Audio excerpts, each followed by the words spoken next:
Hello guys, welcome back to the Try Time Podcast YouTube channel. I'm Callum, And I'm Matt.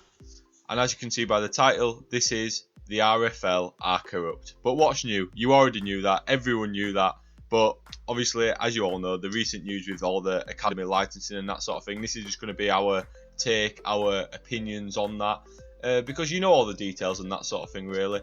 So, I think we just get to butthurt Bradford fan moans for about 10 minutes.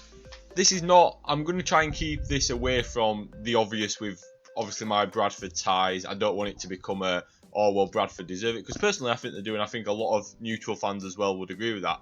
Bradford are still producing and have produced some great players, but it's I not would just agree with that, but it's more fun to wind you up and say I don't.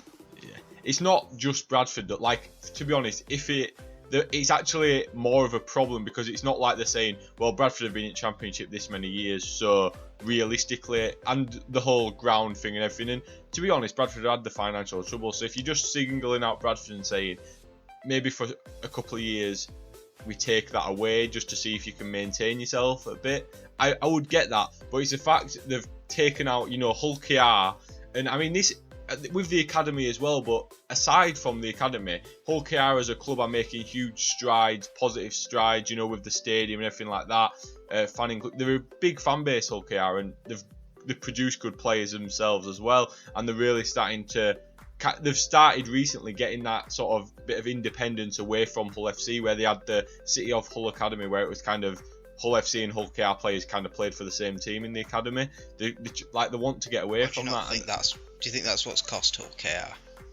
But I think their will to go it makes sense. You want to have your own academy. You want it to be, and I think Hull KR, since they've come back up from the year they had down in the Championship a couple of years ago, I think they've made proper strides within that. And they've picked off some younger players from other teams, to probably help kickstart that sort of youth in the squad, because it probably was lacking, but they've kind of just cut them off, as I think they're just getting into some big things, Hull KR. And I mean, Castleford's a no different story, but I mean, staying on, I don't know, what do you reckon to Hull KR? Like, obviously as a club, they're an established Super League club. Yeah, they had the year down in the Championship, but like this season they're not going to go down, are they, realistically?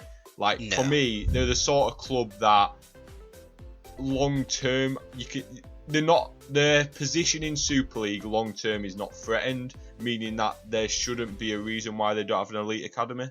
I mean, I don't know, what's your take on it? I think the only reason that you can give for them not giving them was the fact that they had to share with Hull FC rather than having their own academy. And that's the sole justification for it.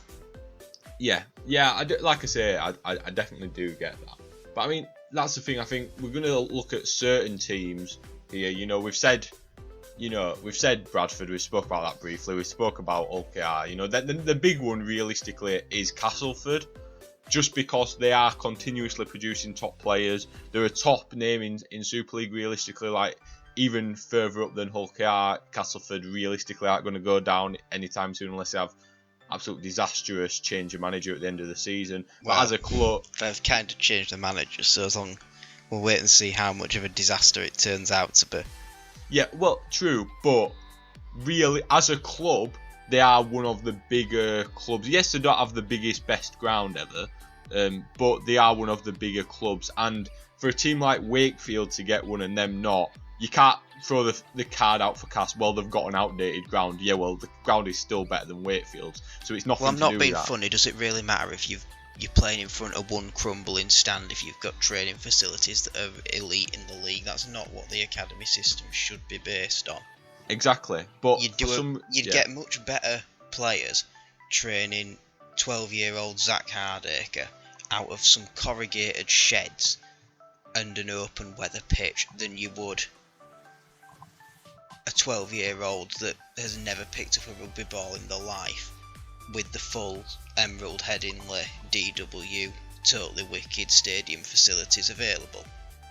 Yeah, 100%. And I mean, then you've got to look at like a team like, which I think we're going to get onto, like the teams that aren't in Super League that have got them, which we're not against at all. I think that's great.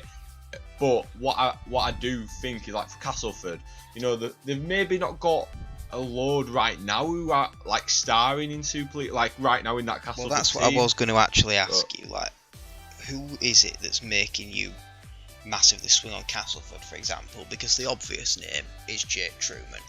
But Jake Truman came through the Bradford Academy, that's the thing. Well, this is it. Because actually, who have Castleford actually produced over the last 5 years? Because like you say, the first name that comes to mind actually isn't even a Cass Academy graduate. Yeah, it's the same way as how Truman played. Yeah, Truman actually played a few first-team games in the Championship for Bradford, but when he went to Cass, he did play a season in the under-19, so it's one of them where it's blurred lines, but he is a Bradford Academy product, if you get what I mean. I'd class him as Bradford, yeah. Yeah. Because his actual junior development was done in Bradford. To me, I would say he's signed for Castleford at an age/time in his career where he wasn't good enough for the first team. Yeah, or wasn't ready for it. Rather than they were doing his development.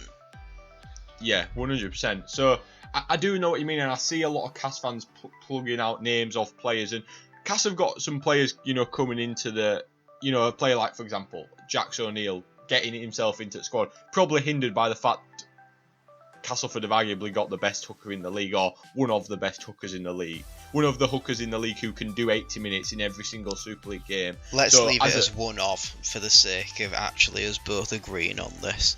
Yeah, you know what I mean though, don't you? He's one of the hookers that you're not going to drop him for an under-19, like a young player who's come through the academy, unless he's the next best thing, which I'm not saying Jax O'Neill isn't. And at another club, I think he would probably get more minutes, but it's just an example of the academy players are there, but you can't produce your John Batemans every week. Do you know what I mean? And I think that's the thing. This is the thing with Bradford. I'm not saying Bradford just because we've got loads of players in NRL and you've got like your Trumans, your James Bentleys dotted around Super League. That's I'm not saying that because it's all depends on the players who are at the club. Bradford had great production line then, but what it is even now, yes, Castleford are in Super League, so not all of their players who are currently 20, 21 years old who have come through their academy are not currently necessarily starring in Super League, but even if they filter themselves out to maybe a lower Super League into Championship. For example, Bradford now, we've got players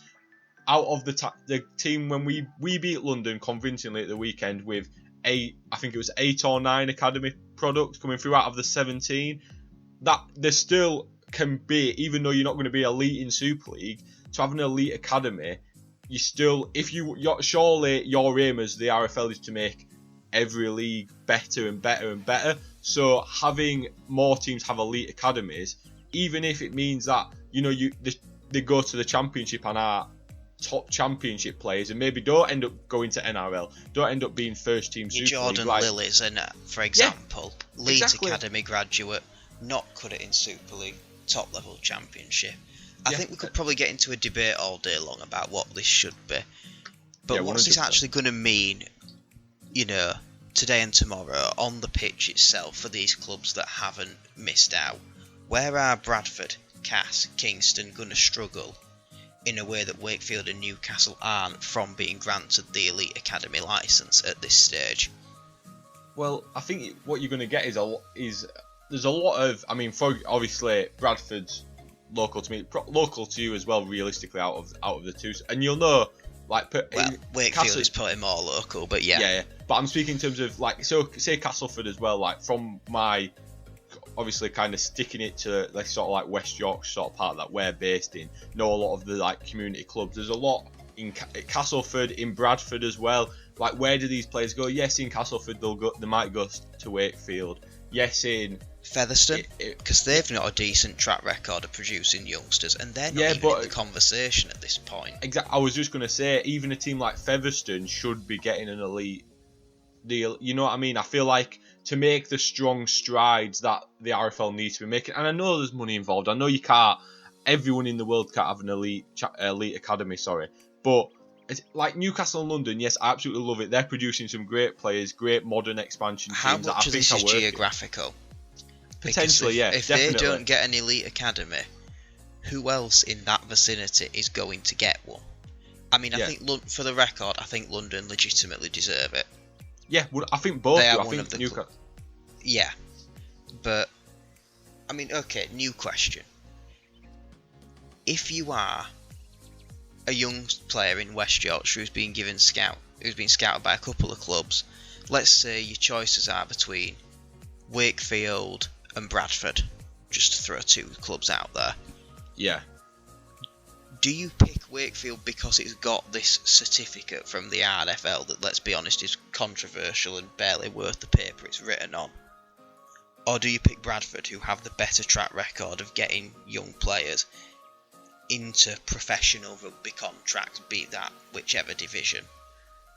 Yeah. Because for me, if I was in that position, I'd choose the club that was best for my development, not what the RFL say on a random Sunday afternoon in May or whenever it was. Yeah. Because let's face it, it's the RFL. If you asked them tomorrow, there'd probably just another 12 clubs that were completely different to what's on the first list. Yeah. What I think it is, though, is the long-term effects of this are that a team like that won't be an option for the top players. You'll have to be at an elite academy to really make it, because of them playing in their own league with the other elite academy teams. Like, yeah, you know, you might go to But would you rather be playing for Leeds Rhinos under-19s in an academy league, or for Bradford's first team in the championship? Oh, where are you going to make that bigger impact? You look at Matty Ashton. His impact season was in the championship for Swinton, and that's not uncommon. Well, I mean, look at the players that have come from championship. You know, you got Alex Walmsley, arguably best prop in Super We've League. mentioned him already, Jake Truman. Yeah. Oh, 100%. Like I say, he only played a few times for Bradford, but he made his name through the academy that way. There's an absolute multitude of players. You know, you've even got, you know, Harrison's just signed from Fev for Warrington for next season. That's absolutely massive. And he's made his name in the championship. He's absolutely massive. Really still wonder why we didn't go for him. But yeah, realistically, he should have. But he's been one of the best players in the championship for a good few years now, and he's made his name and gone up. And that is the argument of should they, but what you can still let's say Bradford, who are trying to get back up to Super League, they have much better chance of growing to a Super League team by having an elite academy where they can still produce players. We can still produce players like Matty Staunton, who, now, because we haven't made it to Super League, he's moved on and he's now playing for OKR. Same with like you, Ethan Ryans, them sort of players that maybe they're not elite Super League players right now, like probably not to like James Bentley's level, but they're still solid Super League players that are there. And you know, let's say that season, 2019 season, we go on a run with these players, make Super League, then it's a completely different conversation, because you can't not give Bradford it, because we'd have had them players probably would have stayed at Bradford. Do you know what I mean? It's all about the retention and that sort. I think that's definitely. I think the key thing here though is when is this going to be? Let's say they appeal and nothing happens. I don't see that actually happening. Yeah, but for argument's sake, let's say that happens. How long are these going to actually be reviewed, and what is the scope for future licenses being handed out? And this is where the RFL need to be very clear. Is there a set criteria, and if so, that needs to be publicly available? Yeah. Or are we just saying that they're going to pick a random fixed number in the country, in which point that's not going to be good for the game? Oh yeah, it definitely shouldn't be a fixed number. Like, for example, if there's a criteria, publish the criteria, and if, say, Bradford and Castleford don't do it, make it for whatever reason, if there's something on that they don't make it, and it's a legitimate argument that would impact the training of a young player, then okay, you can, for argument's sake, all you want, say, well, we've worked around this by doing X. At least if you've got that, it's clear and transparent as to why they haven't got it. Yeah, now, I mean, yeah. I think we're probably going to go over a lot of old ground if we can carry on talking about this for another 20 minutes. But yeah. But personally, I reckon that they will all appeal. I mean, two teams you haven't spoke about are the other two teams in Super League who haven't got one. Really, like you got like your Lee and your Salford, which I can see more. But then people are saying everyone in Super League should have one, which I get. But I don't agree though with that statement. Yeah. I think there should actually be, and this is where I think a published criteria would be exactly what is needed to clarify this. Why should you be given an elite academy license if your facilities aren't cracking, if you don't have a great record, just because you're in Super League? I mean, I'm trying to think. Let's take York for example. Okay, they're a club really growing, and in a few years, sure, they'll be in the conversation. So far, their youth development is not that brilliant, for obvious reasons, in terms of where the club has been. Yeah. But now, let's say they go on a run and get promoted this year. Why should they be given that licence? Yeah, for one season, and then they get relegated. If they don't deserve it, and then they get it revoked. Yeah, exactly. Now, again, that's kind of the best example I've got. Realistically, they probably have got the facilities the way that club is going at the moment to legitimately sustain one once they do get it. But you know, again, for the sake of providing an example here, or again, Featherstone, they've not got one now. If nothing changes and they go up, why should they get it in 12 months' time for doing absolutely nothing different other than winning a promotion match against Toulouse? What interests me significantly, and I know obviously not the other teams in the conversation couldn't provide this either based on what the RFL are saying, but we don't obviously know the criteria for which team got the Super League spot at the end of last season, but Lee got given it and they didn't have an elite academy.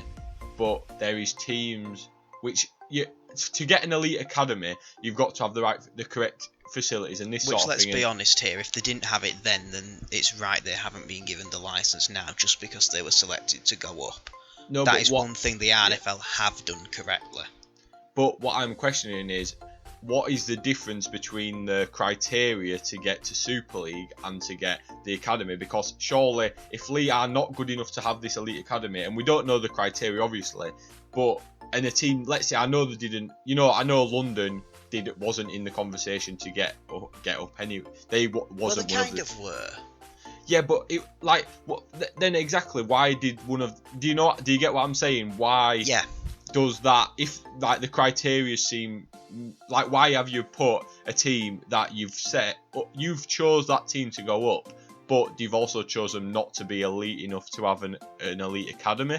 But then would it not be worse for them to say they now have an elite academy when realistically nothing will have really changed off the pitch in the 6 months since they got promoted? Is that not more corrupt almost than what we're saying in the first I'm not place? saying they should do that, but what I'm saying is then Lee surely are not in their long-term plans as a club, so why would you not put Toulouse up? That's what I don't get. Toulouse, who don't necessarily have the traditional academy, but as we've spoke before, they've got reserve teams in, they do produce their own players, the homegrown French players. They do, but then realistically, I mean, this might be a bit of English naivety from us.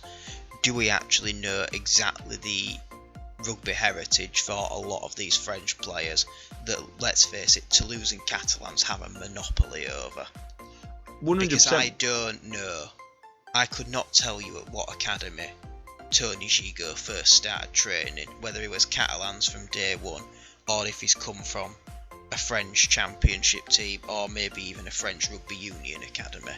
I wouldn't know in the slightest. Yeah, I know what you're saying, but I feel like we need to see the criteria. Personally, I think in terms of teams appealing, I think a team like Castleford, their appeal will get thumbs up straight away. Hull KR probably as well. I think it'll get revoked because there'll be too much uproar about it. I think Bradford's will. I think Bradford's I'm hoping will, because I think quietly but surely. I mean, Bradford, I think, are building up the academy. Yeah, it's not producing. Well, it is producing these Super League players, but we're actually playing these players in the Championship, and they're still young players, and they probably wouldn't be getting a crack if they were at Super League clubs. Do you know what I mean? If they had to go to Leeds, they're going to struggle to break through, and then you lose that player. We have got a system where there is loans. 100%. Again, we're kind of going around the same ground here. So I'm going to call time this and throw the conversation back over to you guys. What do you think regarding the academy licences? Should any of the clubs we have, or maybe even haven't mentioned, have gotten them? And would you also like to see a public criteria for what the RFL deems to be an elite academy?